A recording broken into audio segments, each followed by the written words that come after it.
आपकी जिम्मेदारी है कि उस गैर मुस्लिम भाई जो मेरा साथ काम कर रहा है उसके दिल पर मेरी हुकूमत कैसे हो जाए, उसके दिल पर मेरा कब्जा कैसे हो जाए, वो कब मुझसे मोहब्बत करने वाला बने कि जिस दिन मैं एब्सेंट कर दूं, जिस दिन मैं नागा कर दूं, जिस दिन मेरी तबीयत खराब हो जाए तो ऐसी मोहब्बत पैदा हो कि वो आदमी मुझसे मिलने के लिए बेचैन हो जाए और मुझसे मिलने मेरे डेरे पर, मेरे घर पर आके मुझसे मुलाकात करे। ये मोहब्बत, ये पैगाम जनाब मोहम्मद रसूलुल्लाह सल्लल्लाहु अलैहि वसल्लम का हर एक इंसान की जिम्मेदारी है और ये कुरान का भी हुक्म है, इदफा बिल्लती ही अहसन। अगर कोई बुराई कर रहा है, बुराई को नजरअंदाज करके उसके साथ हुस्न सुलूक का मामला करो। तुम्हारे हुस्न सुलूक के खुलूस में अल्लाह ने वो बरकत छुपा दी है कि वो तुझ के नफरतों पर एक न एक दिन गालिब आ जाएगी, एक न एक दिन गालिब आ सकती है। अभी 15 अगस्त गुजरा है, कई जगह जाना हुआ और जब जाकर लोगों से मुलाकात हुई है, जब जाके लोगों से बात हुई है, जब अपने गैर मुस्लिम भाइयों के साथ खलत मिलत हुआ है, तो मालूम ये चला कि इनके दिल में भी वो दर्द मोहब्बत पैदा है, वो दर्द मोहब्बत छुपा है। लेकिन हमारी ये कमजोरी है कि हम उनके करीब तक जाते ही नहीं, हम उनके करीब तक पहुंचने की कोशिश ही नहीं करते, हम उनके करीब जाते ही नहीं। हमने कभी अपने इवेंट में, अपने त्योहारों में कभी उनको दावत देके बुलाया ही नहीं कि वो आकर देखे तो सही मजहब इस्लाम है क्या, वो आकर समझे तो सही मजहब इस्लाम किस चीज की दावत देती है।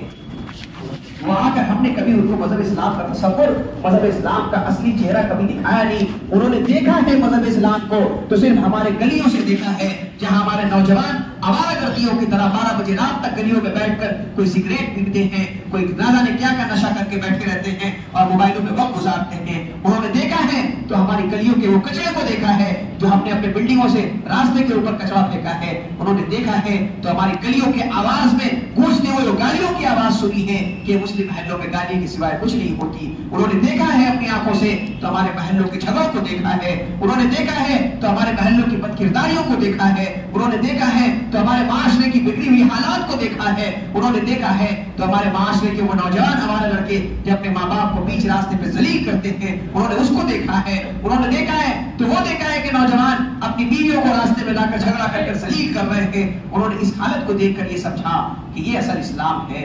मेरे दोस्तों, मेरे अजीजों, हमें इस्लाम की असली तस्वुर, असली चेहरा उनके सामने पेश करने का हमने कभी जरूरत ही नहीं की। क्यों नहीं? हमने अपने आप को भी कभी बदला ले, हमने कभी अपने आप को ही नहीं बदलने की तस्वुर खाई।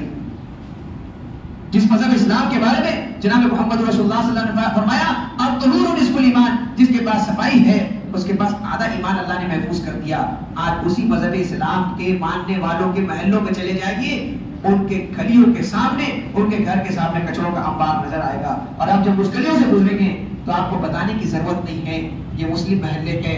वो महल्ले चीख कर कहेंगे कि आप आ गए मुस्लिम महल्ले के अंदर, आपका वेलकम है, आपको खुशामदीद है, आप आ गए कचरों के ढेरों में, आप आ गए गालियों के गहवारों में, आप आ गए झगड़ों के रेडियो में, आप आ गए बेअखलाक बदसलूक मुसलमानों की गलियों में।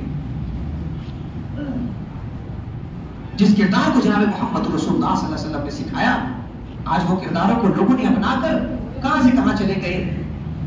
वो किरदार ऐसी किरदार है, ठंडी का जमाना है, सर्दी का जमाना है, अपनी स्कॉर्पियो गाड़ी में आकर रात के 12 बजे पूरी फैमिली आती है। मलिक बाजार मोड़ में फुटपाथ पे सोए हुए लोग आपको दिखेंगे, अपनी गाड़ियों से आती है, कंबलें निकालती हैं और कंबलें निकालकर उन मलिक बाजार के फुटपाथ पर सोए लोगों को उड़ा करके अपनी गाड़ियों से चली जाती है। और हमारा मुसलमान उस वक्त तक उन गरीबों को जो कंबल नहीं बांटता वो भी बांटेंगे पतला कंबल, और उस वक्त तक नहीं बांटेंगे जब तक हमारे स्टेजों में नेता मंत्री आकर खड़े ना हो जाए। ये हम जलील करते हैं। उन्होंने इस्लाम से सीखकर, उन तरीकों को सीखकर आज दुनिया में आगे बढ़ रहे हैं, और आज हमने उनके तरीकों को सीखकर जिलालत, तजलील और गुमनामियों के अंधेरे की तरफ बढ़ रहे हैं, गुमनामियों के अंधेरे की तरफ बढ़ रहे हैं।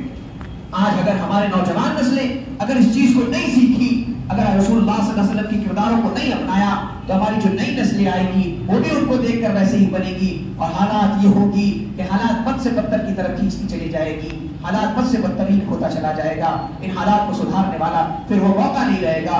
इसीलिए मेरे अजीजों, मेरे बुजुर्गों, मेरे अजीजों, अल्लाह तबारक व तआला ने इरशाद कर दिया, फरमा दिया, इदफा बिल्लती ही अहसन, कि लोगों अगर तुमसे कोई बुरा मामला करे तुम उसके साथ बेहतरीन मामला करो, तुम्हारे साथ कोई नुकसान पहुंचाए उसको फायदा पहुंचाने की कोशिश करो।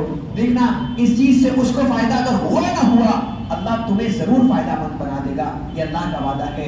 अपने दिल को खोल दो, अपने दिल को जो बंद करके रखे हैं, अपने जहनों को जो बंद करके रखा है उसको खोल दो, और हर खास और आपके लिए अपने दिल के मोहब्बत के दरवाजों को खोल दो। एक सहाबी है जनाब मोहम्मद रसूलुल्लाह सल्लल्लाहु अलैहि वसल्लम की मस्जिद के अंदर तशरीफ लाए, वुजू बनाते हुए अल्लाह के नबी ने कहा, देखो इस दरवाजे से जन्नती आएगा। अगले दिन भी आपने कहा, तीसरे दिन भी कहा। सहाबी को तजस्सुस हुई कि अल्लाह के नबी ने उन्हें जन्नती क्यों कहा।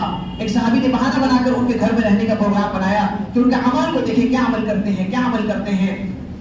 2 दिन गुजर गए, कोई खास अमल नहीं निकला। तीसरे दिन उन्होंने खुद पूछ लिया कि चाचा आपका ऐसा क्या अमल है जिसकी वजह से अल्लाह के नबी ने 1 नहीं 2 नहीं 3 बार आपको जन्नत की बशारत दी है। फरमाने लगे मेरा तो कोई ऐसा अमल नहीं है, लेकिन हाँ एक अमल ऐसा है कि मेरा दिल जब मैं बिस्तर पे जाता हूँ, हर मुसलमान के लिए भी, गैर मुसलमान के लिए भी, हर इंसान के लिए मेरा दिल आईने की तरह साफ होता है, ना उसमें कीना होता है, ना बुग़्ज़ होता है, ना अदावत होती है, ना नफरतें होती है। वो सहाबी कहने लगे हाँ हाँ यही वो अमल है जिसकी वजह से अल्लाह के नबी ने आपको जन्नती कहा है। मेरे भाइयों, मेरे अजीजों, हम भी अपने दिलों को ऐसे ही चमकाएं, अपने दिलों को खोल दें, अपने हर खास आम के लिए, वो है मुस्लिम हो सबके लिए हम अपने दिल के मोहब्बत के दरवाजों को खोलकर अब उनके दिलों में जगह बनाने की कोशिश करें। अल्लाह तबारक व तआला हम सबको जनाब मोहम्मद रसूलुल्लाह सल्लल्लाहु अलैहि वसल्लम की वो नमूने वाली किरदारों में मिसाल किरदार पर अमल करने की तौफीक अता फरमाए। आमीन व खुदा वाना अल्हम्दुलिल्लाहि रब्बिल आलमीन।